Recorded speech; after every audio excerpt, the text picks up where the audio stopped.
BJP के जो home minister है अमित शाह ने इस तरह से दिया कि हम किसी के एटम बम से नहीं डरते हैं और पीओके हमारा है और हम इसको लेके ही रहेंगे। अगर पीओके हमारे पास आना चाहता है, अगर पीओके आजादी का नारा लगा रहा है, अगर पीओके ये चाहता है कि जो तरक्की जम्मू एंड कश्मीर में हो रही है वो हमारे पास भी हो, तो ये तो बहुत अच्छी चीज है। वो तो खुद चाह रहा है। आजाद कश्मीर के अंदर इस वक्त जो आग और खून का खेल खेला जा रहा है उसके हवाले से पाकिस्तान के अंदर पाकिस्तान की हुकूमत को डराएं थोड़ा सा कि भैया वो कह रहे हैं कि हम कश्मीर हमारा है, हम आपसे ये कह रहे हैं कि हमारा जो मंगला डैम है वो उस पे से बिजली बनती है वो हमें सब्सिडाइज बिजली दी जाए। आज एक गाड़ी जलाई जाती है, आज एक पुलिस नौजवान को गोलियां मारकर शहीद किया जाता है, आज उस आटे और बिजली के नाम पर एक पुलिस वाले को ऊपर से नीचे फेंका जाता है। कश्मीर के इशू को लेके अपनी दुकानदारी चमका रहा है, सियासत है। हाँ, चाहे वो सियासत है चाहे वो मजहब है। बताया जा रहा है कि वो जो शलवार है वो अभी तक डडियाल चौक के अंदर टांगी हुई है और अवाम आते जाते उस शलवार को पत्थर मार रही है। ये उसकी वर्दी फाड़ी जाती है, उसकी फेंटी लगाई जाती है। आज जगह जगह पुलिस वालों को फेंटी लगाई जाती है। जो एफसी यहां से वहां पे भेजी गई थी उसकी फेंटी लगाई जाती है। पाकिस्तान के खिलाफ अच्छा इसराइल करता है। लेकिन अभी आप 1-2 मिनट पहले तो यही कह रहे थे कि इंडिया का जो प्राइम मिनिस्टर है वो खुद कह रहा है कि हमें कुछ करने की जरूरत नहीं है। कोई जरूरत नहीं। तो बात आटा, चावल, पानी, हॉस्पिटल और सड़क से और बिजली से पहुंच गई है कि अब उनको आजादी चाहिए। दोस्तों, पीओके के अंदर तो आग लग चुकी है और इसके साथ साथ गिलगित और बल्टिस्तान में भी। दोस्तों, अमित शाह जी बोल चुके हैं, राजनाथ जी बोल चुके हैं, डॉक्टर जयशंकर बोल चुके हैं। आप ये समझ लीजिए, अगर ये सब बोल रहे हैं ना तो ये कोई इलेक्शन के लिए नहीं बोल रहे हैं, ये हकीकत है। दोस्तों, अब पाकिस्तान के टुकड़े निश्चिंत है और हमारा हिस्सा हमारे पास आने के लिए तैयार है। अब बात ये है कि हमने लड़ाई नहीं करनी है क्योंकि हमारी तरक्की हो रही है, हमें कोई झगड़ा करने की जरूरत नहीं है। इनको आपस में लड़ने वरने दो, इनको पता लगना चाहिए इनकी औकात क्या है। आप देख लीजिए, खाली हाथ से उनकी पैंटें उतार के उनको कूटा जा रहा है। ये इनकी हैसियत है, ये भारत से लड़ेंगे। क्या जरूरत है हमें लड़ने की? एक दिन के अंदर इनको सत्यानाश कर देंगे हम, लेकिन उसके बाद ये होगा कि हम पीछे आ जाएंगे, हमारी ग्रोथ रुक जाएगी, दुनिया सैंक्शन लगा सकती है। इसलिए हम कुछ करेंगे नहीं दोस्तों, हम अपने आप ही इनको मरने देंगे और थोड़े दिन रुकिए आप, ये देखिए किस तरह अपने आप आएंगे यहाँ पे। दोस्तों, हालात बहुत ख़राब है, बहुत ज़्यादा ख़राब है। मीडिया पे इतनी बातें आ नहीं रही हैं। आप भी पूरी कमेंट्स जरूर कीजिएगा दोस्तों, वीडियो को लाइक कीजिएगा और चैनल को सब्सक्राइब कर लीजिएगा। Thank you very much. बताया जा रहा है कि वो जो शलवार है वो अभी तक डडियाल चौक के अंदर टांगी हुई है और अवाम आते जाते उस शलवार को पत्थर मार रही है। ये एक वाकया था। दूसरा वाकया रावलाकोट, आजाद कश्मीर रावलाकोट, जिसे मुजाहिमतकारों की सरजमीन या मुजाहिमतकारों का हेडक्वार्टर भी कहा जाता है, वहां पर एक ऐलान किया गया। बड़ा वाज़ेह तौर पर ऐलान था और ऐलान यह था कि अगर कोई भी बंदा, कोई भी पुलिस वाला या कोई भी एफसी का एहलकार हमारे घर के अंदर घुसा, हमारी चादर और चारदीवारी का तकद्दुस पामाल हुआ, तो ना तो वो पुलिस वाला बचेगा, ना वो पुलिस वाला वापस अपने घर जाएगा और ना ही वहां के जो एमएलए हैं, वहां के जो पॉलिटिशियंस हैं, उनका घर या उनके घर की दीवारें या उनके घर की चादर और चारदीवारी बचेगी। अवाम शदीद गुस्से में, खौफनाक गुस्सा है जो कि पनप रहा है। रावलाकोट में क्या हुआ है, पहले ये ऐलान सुन लें। अगर हमारे इलाके में पुलिस भेजी गई, अगर हमारे घरों की चादर और चारदीवारी के तकद्दुस को पामाल करने की कोशिश की गई, तो रब्बे काबा की कसम, कोई पुलिस वाला वापस शहर में नहीं आएगा। ये हमारा ऐलान है। हम इस समाज से तोड़ चुके हैं। अगर हमारे घरों के अंदर हमारे बुजुर्गों पे हाथ डाला जाता है, हमारी ख़वातीन को रास्ता किया जाता है, तो किसी एमएलए का घर महफूज नहीं रहने देंगे। ये सारा हाल पूरे आजाद कश्मीर में। तो राजनाथ सिंह साहब ने कहा, वहाँ पे लोकल जो पॉलिटिशियंस हैं वो सोच रहे होंगे कि हाँ वो तो कह रहे हैं हम कश्मीर को मिलाना चाहते हैं, तो उन्होंने कहा होगा ठीक है हम भी थोड़ा सा प्रोटेस्ट कर लेते हैं, हमारे मसाइल तो ऑलरेडी बड़े जेन्युइन किस्म के मसले हैं, तो ज़रा पाकिस्तानी हुकूमत को डराएं। मैं इस पॉसिबिलिटी को समझता हूँ कि आप पाकिस्तान की हुकूमत को डराएं थोड़ा सा कि भैया वो कह रहे हैं कि हम कश्मीर हमारा है, हम आपसे ये कह रहे हैं कि हमारा जो मंगला डैम है वो उस पे से बिजली बनती है वो हमें सब्सिडाइज बिजली दी जाए, हमें टैक्स फ्री इलेक्ट्रिसिटी दी जाए और हमें जो हमारा आटा है वो आटा सस्ता दिया जाए।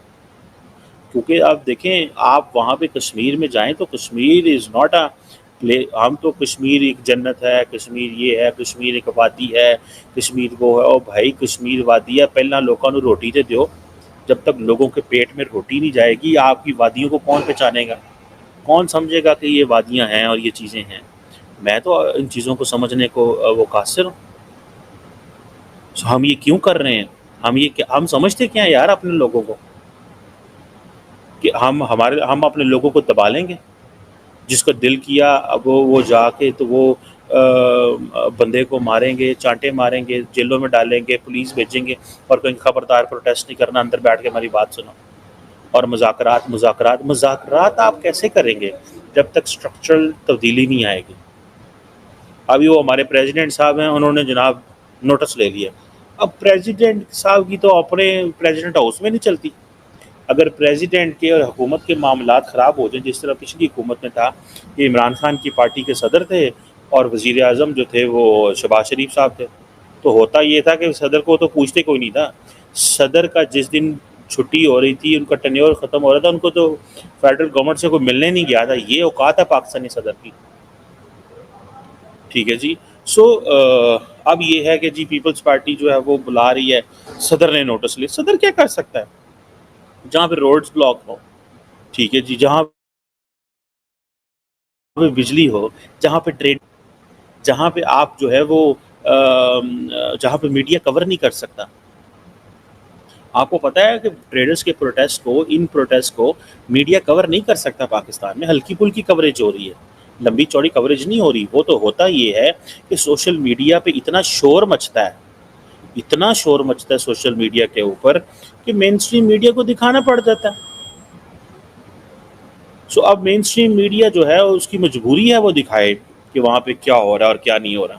मैं तो देखता हूँ कि राजनाथ सिंह साहब ने जो बोला था, तब से मामलात उन्होंने अपनी मर्जी के कर लिए हैं।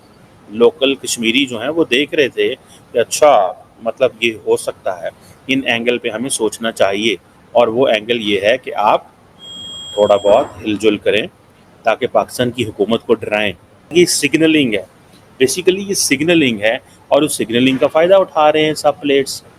और हमारे लोग क्या कर रहे हैं? साढ़े लोग वेले, उनका क्या पता है कि करना है। ये पीओके हमारे में शामिल होगा, हम फूल और तिलक से उनका स्वागत करेंगे। उसके बाद फिर अभी भूख मर रहे हैं पाकिस्तान ऑक्यूपाइड कश्मीर के बाशिंदे।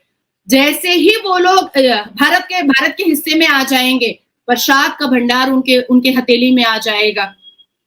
उसके बाद फिर तरक्की क्या होनी है? जैसे जैसे मंदिरों की घंटियां सुनाई देगी और जैसे जैसे हनुमान चालीसा के आवाज उनके कान तक टकराएगी, जैसे जैसे श्रीमद् भगवत गीता के अध्याय उनके कलेजे और उनके हृदय तक गुजरेंगे, एक अच्छे काबिल इंसान बन जाएंगे।